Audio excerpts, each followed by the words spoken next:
Let me start this off by saying that there will be absolutely no spoilers in this video. I know how much this movie means to a lot of people, and if you took the time to watch this video, in and of itself, I'm already grateful that you stopped to hear my thoughts on this movie if you have not already seen this movie. But even if you have seen the movie, I'm still not talking spoilers. Maybe later in the week, I'll do some sort of spoiler discussion, some sort of live stream, or a spoiler review. But for now, this is just my initial thoughts on the movie, and I will not be addressing anything that people will have expectations on or anything like that, just giving my general thoughts on the film. So let's get into this.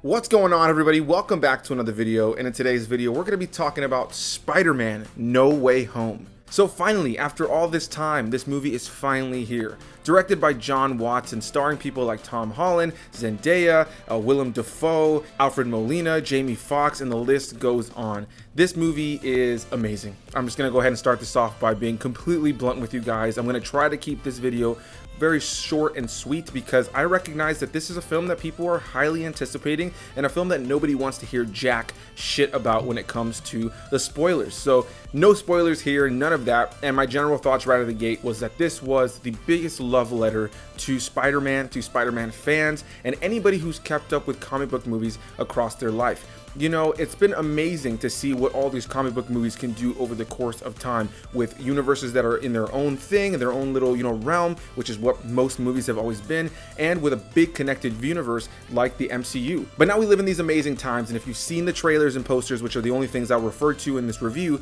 you know that the villains from previous Spider-Men are appearing in this film, and the multiverse has been opened as we have Doctor Strange in the mix of all this. Obviously, if you've seen the trailers, you know that after the events of Far From Home, where Peter was outed as Spider-Man, he decides to go to Doctor Strange to try to do some sort of spell to have everybody forget him, except during the spell he realizes that people that really mean a lot to him are also going to forget him, and he ends up interrupting the spell, causing a rift in all of time and space, and we start getting these visitors from other Spider-Man movies of the past. So that's no spoiler at this point, that's already been well known, and yeah, that is just an amazing part of this film. The fact that this film is able to be its own thing, be an end to this trilogy that's connected to these movies that have been directed by Jon Watts, to have Tom Holland as Spider-Man, while also being another great installment in the MCU that pushes the MCU forward in so many incredible ways, but also at the same time is a love letter to those previous Spider-Man films and something that really plays off of those films in a really cool way is such an awesome thing. So right out of the gate, if you were like me and you went to go see Tobey Maguire and Andrew Garfield as you were getting a little bit older, and you grew up with these films that were just a part of your childhood and your life, and even if you were already older when these films came out and you were just so excited to see really well done Spider-Man films,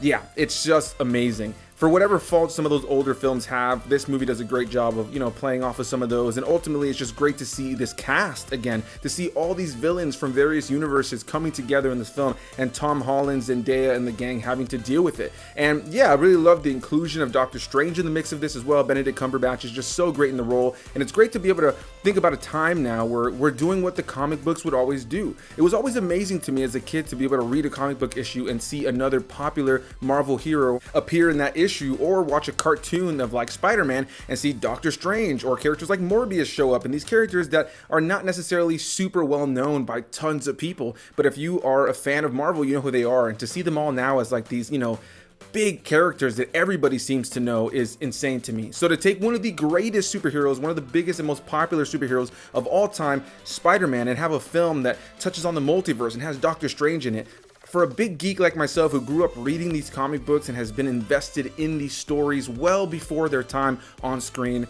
it is just amazing. It's such a dream come true to be able to watch this movie and see what they did with it, and ultimately I was completely and utterly captivated and into everything that was happening from beginning to end. There wasn't a moment of this film that was boring to me. The movie is a little bit over 2.5 hours, and honestly, I did not feel that runtime at all. It is incredibly well paced. I was never bored. I was consistently engaged and captivated. The film is beautifully shot. The cinematography, the special effects are fantastic. The costume design, the big action set pieces, everything about the way that this film was put together on a writing level, on a directing level, on a cinematography level, whatever the case may be, I honestly thought was flawless. This is a damn near perfect film in my opinion, and I have almost no negatives to say. I don't really know what to say for a negative. This movie had me invested from beginning to end. If you are a huge Spider-Man fan, if you've been following the Marvel movies since they started, even before the MCU, you're gonna have an amazing time with this film. Just kind of seeing the culmination of so many things and so many years of storytelling. I think if you are a huge Spider-Man fan in general, this movie definitely delivers. Now, for some people who may be wondering, can I just walk into this movie having seen some of the Spider-Man movies? Sure, but this one definitely, definitely heavily relies on the fact that you've seen at least the MCU and the Spider-Man movies that are within the MCU, and of course those previous Spider-Man films, to really be able to really enjoy this film. That's all I'm gonna say on this movie. Overall, I found this to be a damn near perfect film that just had me captivated from beginning to end. I know you're gonna hear that from so many people, and there's gonna be few and far between people who are really crapping on this movie. Based on the reaction I saw in the audience that I was a part of tonight, everybody was losing their shit. This was a phenomenal film that genuinely had me just smiling, emotional, just feeling all kinds of emotions. Before the movie started, I was already feeling super nervous and anxious in a good way. My palms were sweaty and I was just engaged in just the idea of what I was about to see. And as the movie was going on, and as all these amazing things are happening, and as we're getting so many huge surprises that I think a lot of people are not going to expect watching this movie, my hands continued to be sweaty, and I was having moments where I felt like I was gonna have an anxiety attack because of how excited I was watching this movie. And to be in that room with that just electric energy from all the fans around was truly a treat. And ultimately, I found this to be easily one of my favorite comic book movies of all time, probably one of my favorite movies of all time, and easily my favorite Spider-Man movie of all time. Kudos to Marvel, kudos to everybody who was part of the cast, to Jon Watts. This movie is phenomenal, and huge kudos to Tom Holland as he's just continuing to show us why he is Spider-Man in so many ways. I think he has completely owned the role he has for quite some time, and this just solidified it. This for me was a comic book lover's dream, and I can't wait to see the movie again. I'm going to try to see it in theaters again very, very soon, and I look forward to just seeing more and more people's reactions as time goes on. I'm sure over time, spoilers and images and new trailers will come out for this as more people have seen it, but for now, for those of us who have seen it, we're going to keep it shrouded in mystery for those who haven't, but this is a phenomenal film that truly, truly, truly is a celebration of Spider-Man. So that's going to be my thoughts on this movie, guys. Thank you so much for watching. I can't wait to hear what you guys have to say about this. Hit that like button, subscribe for more videos, comment your thoughts, and I'll see you guys in the next one, all right? Bye-bye.